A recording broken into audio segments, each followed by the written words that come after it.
Last time ఏదైతే notification వేశారో దానికే కొన్ని పోస్టులు ఒక 5,000 పోస్టులు యాడ్ చేసి మొత్తం మీద 11,000 పోస్టులతో సరిపెట్టారు. మెగా డిఎస్సి వేయలేదు, మాలాంటి వాళ్ళందరూ అన్యాయం అయిపోతున్నామని చెప్పేసి మీరు అందరూ మాట్లాడుతున్నారు. నిన్న కొంతమంది డిఎస్సి అభ్యర్థులు కూడా పోస్ట్ కార్డుల మీద ఎప్పుడు నోటిఫికేషన్ ఇస్తారు అని చెప్పేసి రేవంత్ రెడ్డికి లేఖలు కూడా రాశారు. కాబట్టి నోటిఫికేషన్కి సంబంధించి సరే నోటిఫికేషన్ అడుగుతున్నారు. దాంతోపాటు జీవో 29 ఇంకా కొన్ని ప్రాబ్లమ్స్ మీ ఉన్నాయి, డిమాండ్స్ కూడా ఉన్నాయి. కాబట్టి ప్రభుత్వం ఎందుకు పట్టించుకోవట్లేదు వీటి గురించి అసలు మీరు అడుగుతున్నవి ఏంటి? అయితే వీళ్ళు డిఎస్సి 25,000తోనూ మెగా డిఎస్సి వేస్తాము అని చెప్పేసి ఆ రోజు యూత్ డిక్లరేషన్లో నిరుద్యోగులకి ఒక అరటిపండు ముందల పెట్టినట్టు మస్తు ఆశ చూపిరు. అప్పుడు లక్షల్లో బీఈడీ చేసిన అభ్యర్థులు, టెట్ క్వాలిఫై అయిన అభ్యర్థులు ఎంతో ఆశతోటి ఎదురు చూసి సరే ఈ గవర్నమెంట్ వస్తే మాకు ఉద్యోగాలు వస్తాయి కదా, ఇప్పటికైనా మేము టీచర్లుగా బాగుపడతాం కదా అన్న ఉద్దేశంతో ఆ రోజు యూత్ డిక్లరేషన్కి వాళ్ళంతా ఆశపడి ఉద్యోగాల కోసం కాంగ్రెస్ పార్టీ గెలుపు కోసం ప్రయత్నం చేసిరు, గెలిపించారు. అధికారంలోకి వచ్చిన తర్వాత పాత నోటిఫికేషన్ కి మీరు 5,000 పోస్టులు యాడ్ చేసిరు. 5,000 పోస్టులు ఎందుకు యాడ్ చేసిరు? చాలా స్కూల్స్ రీఓపెన్ చేసిరు. చేసిన తర్వాత స్కూళ్ళలో టీచర్లని సర్దుబాటు చేసిరు. సర్దుబాటు చేయాల్సిన కంటే ఒక దానికి అడిషనల్ గా 6,000 పోస్టులతోనే డిఎస్సి నోటిఫికేషన్ ఉండే అప్పుడు దానికి 5,000 పోస్టుల కంటే ఇంకొక 15,000 పోస్టులు యాడ్ చేయనుండ్రి. అప్పుడు 20,000 డిఎస్సి మెగా డిఎస్సి అవుతుండే కదా, ఒక 5,000 పోస్టులు ఎందుకు యాడ్ చేసిరు? ఇప్పుడు సరే ఆ డిఎస్సి అట్లా అయిపోయిందంటే తర్వాత 2 సార్లు టెట్ నిర్వహించిరు. టెట్లో కూడా చాలా లోపాలు ఉన్నాయి. ఎక్కువ ఫీజు పెంచేసిరు.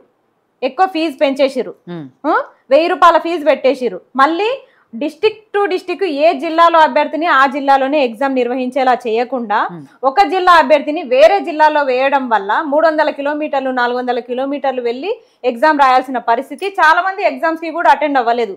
గర్భిణులు, ఆ మహిళలు ఎలా ప్రయాణం చేస్తారు? అంత దూరం ఎట్లా వెళ్తారు? చాలా మంది లబో దిబోం మొత్తుకున్నారు, చాలా దూరం ఉన్నాయి మాకు సెంటర్స్, దయచేసి కొంచెం టైం ఇవ్వండి అంటే అట్లా కూడా టైం ఇవ్వలేదు.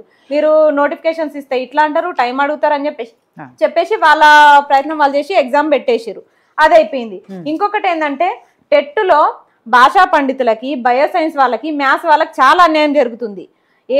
ఏపీలో నిర్వహిస్తున్నట్టు పేపర్ 3ని నిర్వహించాలి అని చెప్పినాము. చెప్పే కొద్దీ వాళ్ళు హడావుడిగా డేట్స్ ఇచ్చేసిరు, అప్లై చేసేసుకున్నారు, ఎగ్జామ్ పెట్టేసిరు.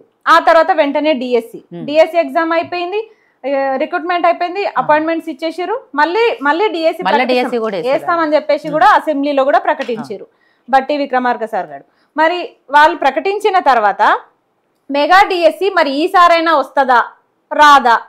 వస్తుందా అంటే వస్తుంది అంటారు. మళ్ళీ మొన్న మన డిబేట్ లోనే 9,000 డిఎస్సి అన్నారు, 7,000 డిఎస్సి అంటారు, 6,000 డిఎస్సి అంటారు.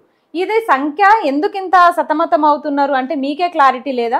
మరి యూత్ డిక్లరేషన్ లో మెగా డిఎస్ అని 20,000 పోస్టులతో ఎందుకు అన్నారు? ఫీజులు ఎందుకు పెంచిరు? టెట్ ఫీజులు ఎందుకు పెంచిరు? పేపర్ 3ని ఎందుకు నిర్వహిస్తలేరు? ఇంకా 108 జీవో వల్ల 70% ప్రమోషన్లు పోతున్నాయి. ప్రమోషన్లు ఎక్కువ ఇవ్వడం వల్ల ఇప్పుడు వేసే డిఎస్సిలో మాకు స్కూల్ అసిస్టెంట్ పోస్టులు ఉండవు అసలు. ఈసారి అయితే 0, లాస్ట్ టైమే 0 ఉండే. సబ్జెక్టు వారీగా వచ్చేసరికి పోస్టులు ఎక్కడ మిగులవు. పైగా సర్దుబాటు టీచర్లను పెట్టేసిరు. మరి పోస్టులు ఎక్కడ ఉంటాయి? మరి ప్రమోషన్లే ఎక్కువ శాతం ఇస్తున్నప్పుడు పోస్టులు ఉండవని చెప్పేసి మేమేమన్నాము, ఈ 108 జీవోని ఇదొక అంబులెన్స్ జీవో లెక్క అయిపోయింది. అంబులెన్స్ నెంబరే ఉంది 108.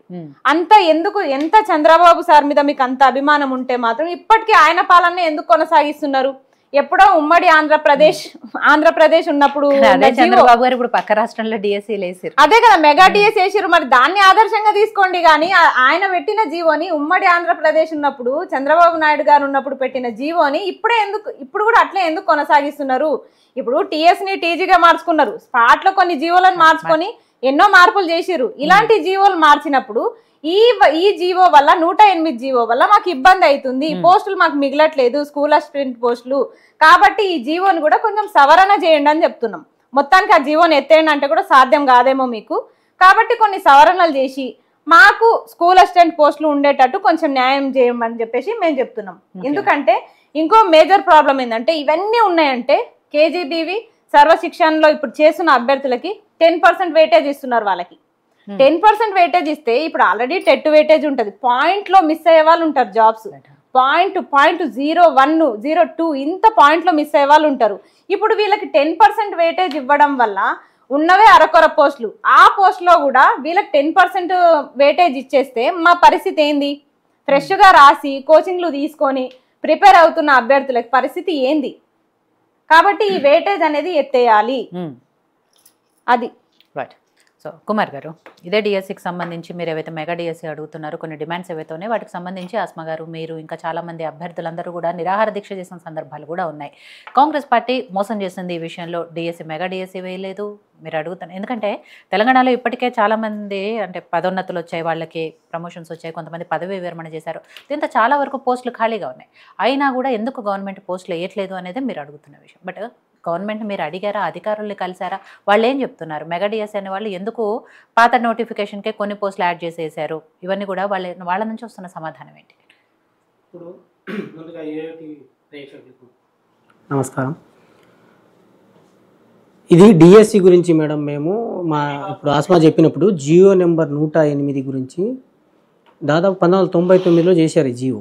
అంతకుముందు జియో నెంబర్ 505 ప్రకారం ఏముండేదంటే 50% ప్రమోషన్ ఉండేది, 50% డైరెక్ట్ రిక్రూట్మెంట్ ఉండేది స్కూల్ అసిస్టెంట్ పోస్టులలో. 50% ఎస్జిటి నుంచి ప్రమోషన్ తీసుకునేది, 50% డైరెక్ట్ రిక్రూట్మెంట్. అయితే 90లో చంద్రబాబు నాయుడు గారు చేంజ్ చేశారంటే టీచర్ల విద్యా వ్యవస్థను బలోపేతం చేయాలి కాబట్టి ఎప్పటికప్పుడు కొత్త రిక్రూట్మెంట్ తీసుకుంటే ఎక్స్పీరియన్స్ వాళ్ళని ఎక్కువగా తీసుకుందాం అనేసి అప్పుడు జియో ఆ టైంలో బీఈడి వాళ్ళు ఎస్జిటి రాసుకునే అవకాశం ఉండేది. సో వీళ్ళకు మేము అప్పుడు ఆ జియో గురించి ఎందుకు వ్యతిరేకించలేదంటే ఎస్జిటి అవకాశం మాకు ఉంటుంది కదా, మేము దాంట్లో అయినా రాసుకొని తర్వాత ప్రమోషన్ ద్వారా వస్తామనేసి విషయంలో ఎవరు మాట్లాడలేదు. అయితే 2011 నుంచి ఏమొచ్చిందంటే సుప్రీంకోర్టు వచ్చేసి ఈ ఎస్జిటి రాసుకునే అవకాశం బీఈడి అభ్యర్థులకి తీసేసిరు. తీసేసిన తర్వాత మేము ఏం చేసినాం,